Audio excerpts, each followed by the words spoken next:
Hello tout le monde, je reviens aujourd'hui avec une nouvelle vidéo. Il s'agit de mes favoris du mois de juillet.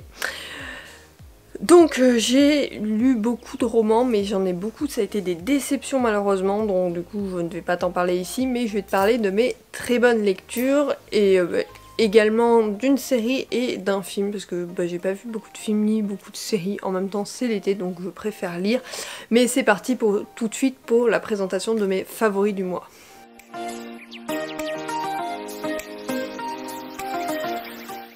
Donc tout d'abord, le premier roman, il s'agit de Objectif Boss de Vi Kellen. Donc je te lis le résumé qui est assez important quand même.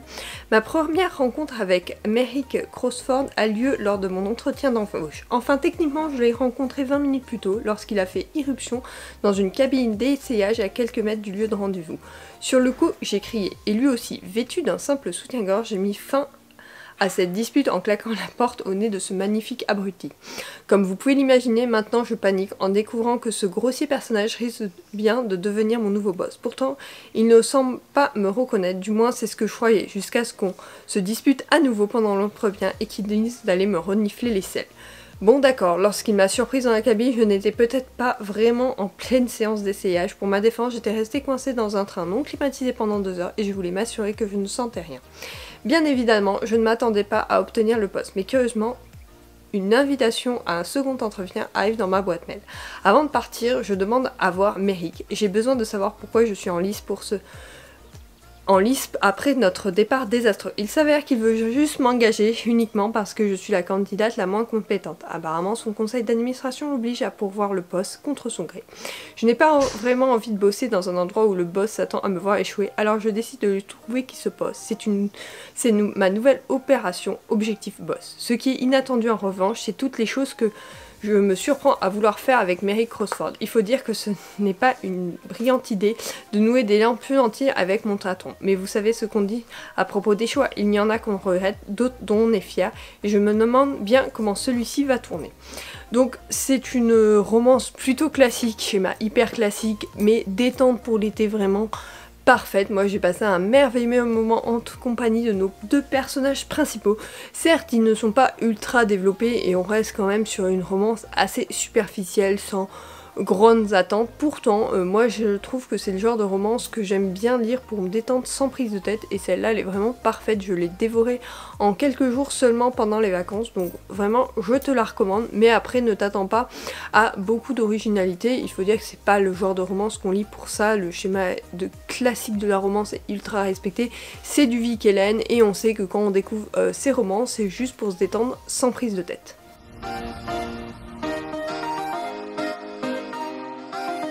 Le deuxième roman, il s'agit de Mad Love d'Alfreda Edvig. Alors celui-ci a traîné beaucoup dans ma wishlist pendant des années en fait, depuis sa sortie, il me tentait bien à l'époque et puis il a traîné. Donc cet été je l'ai pris en numérique pour pouvoir le découvrir, donc en voici le résumé. De tous les hommes sur Terre, il fallait que ce soit lui. Mackenzie veut oublier le harcèlement qu'elle a subi, les déceptions qui l'ont brisé et surtout Mad Men, son ancien bourreau aux yeux gris d'acier. Cela fait des mois qu'elle tente de l'effacer de sa mémoire en se réfugiant dans sa passion pour la sculpture. Mais lorsqu'elle intègre l'association d'artistes pour laquelle Matt exerce la peinture, Mackenzie n'a d'autre choix que de côtoyer son ennemi. Pire, le brin tyrannique continue à la provoquer tout en dévorant son corps du regard. Que cherche-t-il en agissant ainsi et pourquoi est-il incapable de se défendre? Mackenzie le déteste, mais elle déteste encore plus son cœur de battre si fort quand il approche un peu trop d'elle. Alors, on est dans une romance où les 2 personnages se connaissent déjà. C'est peut-être cela qui m'a refroidi et c'est pour ça qu'il a traîné énormément dans ma wishlist. Cependant, je dois avouer qu'il était plutôt intéressant et que l'évolution des personnages fait qu'on a tendance à les apprécier et à apprendre à les connaître. Chacun a vécu la situation de manière diverse et finalement elle arrive juste à pardonner à cet homme qui l'a maltraité à l'époque, qui l'a vraiment... oui, qui lui fait remettre... Enfin, qu'il a à un moment donné été dans sa vie d'une mauvaise manière et là il va revenir dans sa vie d'une bonne manière et il va pas essayer de se pardonner mais essayer de créer quelque chose. En fait, il il n'arrive pas à se pardonner lui-même de ce qu'il a fait et je trouve cette situation plutôt pas mal. Alors oui, c'est vrai que tomber amoureux dans son harceleur, c'est peut-être pas l'idée du siècle, pourtant ça m'a fait apprécier l'histoire, franchement j'ai passé un bon moment. Donc voilà, je te la recommande. Après c'est pas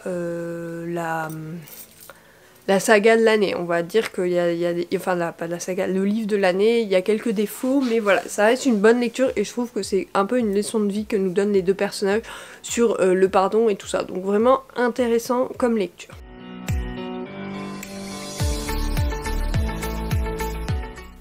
Ensuite, le suivant, il s'agit d'un roman papier, donc c'est Un été pour te retrouver de Morgane Moncombe. Je ne pouvais pas ne pas te parler du dernier de la saga. Je te préviens tout de suite, c'est pas le meilleur que j'ai lu, mais il était plutôt sympathique. Éternelle romantique, Jasmine passe ses journées à organiser le mariage des autres. Après une rupture douloureuse aux raisons inconnues, elle aimerait tourner la page. Mais quand ses amis se marient, elle sait qu'il sera là. Celui dont il ne faut pas prononcer le nom, c'est lui, Andreas Moretti, son premier amour, l'homme qu'elle n'arrive pas à oublier. Célibataire malgré lui, Andrea refuse de vivre avec des regrets. Un seul le hante jour et nuit à avoir laissé échapper l'unique femme qu'il a jamais aimée. Contre leur gré, les voilà forcés à se côtoyer le temps d'un road trip en Toscane. Son seul regret, c'est elle, Jasmine Pam, son ex, celle qui lui a brisé le cœur il y a 2 ans. En dépit de la rancœur, l'amour n'a jamais disparu, la vie leur offre une seconde chance, mais n'est-il pas déjà trop tard? Alors, j'avoue que au début j'ai un peu de mal avec, ils ont eu une première histoire et là on repart sur une autre histoire. J'ai eu du mal sur ça. Cependant, un retournement de situation fait que l'histoire va pas finir comme on pensait qu'elle allait finir et j'ai trouvé ça pas mal. Alors je sais qu'il y en a plein qui ont trouvé que c'était un défaut, mais moi non, ça fait l'originalité de cette histoire. Vraiment, je l'ai appréciée pour ça et j'en suis vraiment ravie.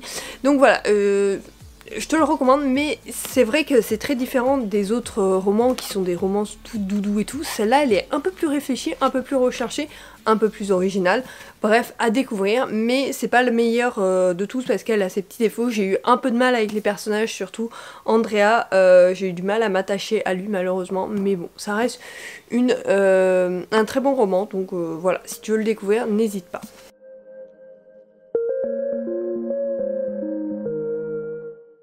Le dernier roman de mes lectures du mois, il s'agit de J'ai 15 ans et je ne veux pas mourir de Christine Arnauty. Donc, Christine Arnauty, je ne connais pas du tout. En fait, j'ai récupéré un certain nombre de romans de ma maman qu'elle avait lus dans les années 80 qui étaient chez mes grands-parents stockés. Et du coup, je les ai mis dans ma pile à lire. Il y en avait, je crois, une dizaine au départ. J'en ai évacué la moitié. Et celui-là, ça a été vraiment une surprise. Donc, je te lis le résumé tout de suite. Lors de la délivrance de Budapest par les Russes en 1944, un quartier se regroupe dans une cave d'un immeuble. Donc on va suivre l'histoire de Christine, qui est donc notre auteure et notre narratrice, qui a vécu donc la fin de la guerre à Budapest et la libération des Russes et surtout le après. J'ai trouvé très intéressant. Alors il y en a qui en font des défauts, mais moi j'ai trouvé ça intéressant de voir que la libération ne les a pas forcément libérés de ce qu'ils sont et de ce qu'ils seront par la suite, mais du coup ça a vraiment permis à nos personnages, enfin à nos personnes qu'on rencontre dans ce roman, de nous montrer qu'en fait la vie n'était pas simple après la libération. Il y en a certains qui disent oui, la libération permet après de continuer et tout ça. Non, c'est pas aussi facile, on peut pas reprendre après une guerre la vie qu'on avait avant et donc je pense que ce roman nous montre réellement cela et j'ai trouvé ça ultra intéressant. Ça change de tous les romans de guerre qu'on peut lire. Souvent c'est pendant la guerre, mais c'est vrai qu'on n'a pas ce libération puis après et ceux qu'on nous montre souvent ont réussi et il y en a d'autres qui ont eu du mal à survivre, qui ont encore des traumatismes et c'est ce que ce roman nous montre. Donc vraiment un très joli roman à découvrir et c'est une lecture facile. Elle est accessible vraiment, même si tu lis pas énormément, tu peux y avoir accès facilement. Je la recommanderais pas avant 14-15 ans tout de même. Quand tu fais cette période de l'histoire, je pense que c'est intéressant à découvrir, c'est comme le journal d'Anne Frank, mais un peu avant, c'est un peu tôt parce que voilà, il y a quand même des traumatismes, il y a des descriptions qui sont pas faites pour tout le public. Enfin bref, ça reste un livre de guerre, mais ça reste un livre de guerre historique instructif.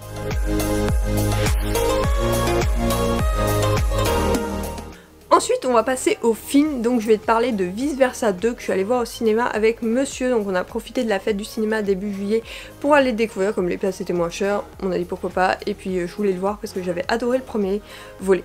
L'histoire reprend avec l'esprit de Riley, renouvellement adolescente au moment où le quartier général subit une démolition soudaine pour faire place à autre chose de tout à fait inattendu, de nouvelles émotions. Donc là, on découvre une Riley qui est devenue adolescente avec toutes les émotions que cela entraîne. Alors oui, effectivement, ces émotions ne sont pas présentes chez les adultes dans le premier volet, mais bon, c'est pas gênant. On a vraiment du coup un renouveau du genre, parce que du coup on a les anciennes émotions qui vont se retrouver un peu abandonnées et elles ne savent pas comment gérer les nouvelles émotions, et toute la joie, tout ce qui faisait Riley va être bouleversée dans ce nouveau volet, et j'ai trouvé ça ultra intéressant. Ça aborde l'adolescence de manière différente, de manière beaucoup plus ludique et instructive, que ça soit pour les petits, pour les grands. Ce deuxième volet est vraiment adapté, je trouve, parce qu'il y a des morales différentes. Pour les plus grands, bah oui, c'est des émotions qu'on connaît bien. Pour les plus petits, ça reste un dessin animé d'animation hyper sympathique.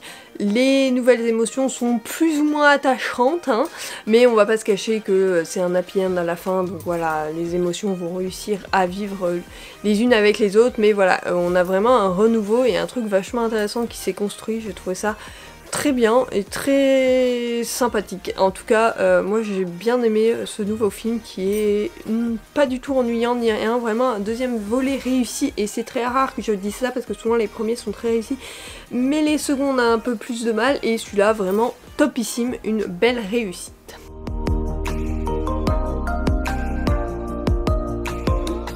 Au niveau des séries, je vais te parler de la chronique des Bridgerton, la saison 3, donc sur nos chers Pénélope et Colin. Pénélope Ferryton, qui a finalement renoncé à son amour de longue date pour Colin Bridgerton après l'avoir entendu tenir des propos désobligeants à son égard. Elle a cependant décidé qu'il était temps pour elle de prendre un mari, de préférence un qui lui donnera assez d'indépendance pour poursuivre sa double vie de Lady Whitsunday, loin de sa mère et de ses sœurs. Alors, Pénélope, c'est un personnage que j'ai toujours bien apprécié, parce que c'est un personnage qui a du courage, qui est indépendante, qui est vraiment un personnage attachant, et c'est un personnage que j'ai apprécié découvrir dans les autres saisons, mais dans cette saison-là, c'est centré sur elle, et on voit qu'elle s'accepte telle qu'elle est, mais le problème c'est qu'il faut qu'elle se fasse accepter par les autres, et ça c'est un peu plus compliqué, surtout que sa mère et ses sœurs sont vraiment insupportables, vraiment... J'en avais trop marre de les voir, mais voilà, on a ce développement autour de ces personnages, de cette histoire, toujours aussi mignonne, toujours assez appréciable. Dans mon classement, je crois qu'elles arriveraient deuxième, hein. J'ai un peu plus eu du mal avec la saison 2, mais cela n'empêche pas d'apprécier toujours autant. Je trouve que c'est très proche de ce qu'on trouve dans les romans, même s'il y a quelques différences, mais bon, on est sur une adaptation. J'ai hâte de voir la saison 4, surtout que je trouve que dans cette saison, les personnages secondaires sont plus mis en avant, en fait, notamment ceux qui vont être développés par la suite, et je trouve ça très très intéressant. En tout cas, ce fut une bonne lecture pour moi. J'espère que la suite me plaira tant et que les adaptations suivantes seront aussi bien. En tout cas, j'ai hâte de les découvrir. Je ne sais pas, je ne pense pas que ça soit pour cette année. Je pense que ça sera l'année prochaine ou l'année après. On verra bien. Sur ce, c'est la fin de cette vidéo, j'espère qu'elle t'aura plu. Moi j'ai pris toujours autant de plaisir à te partager mes favoris. N'hésite pas à me partager les tiens, et je reviens la semaine prochaine pour une nouvelle vidéo, et mardi pour un nouveau weekly vlog. Bye!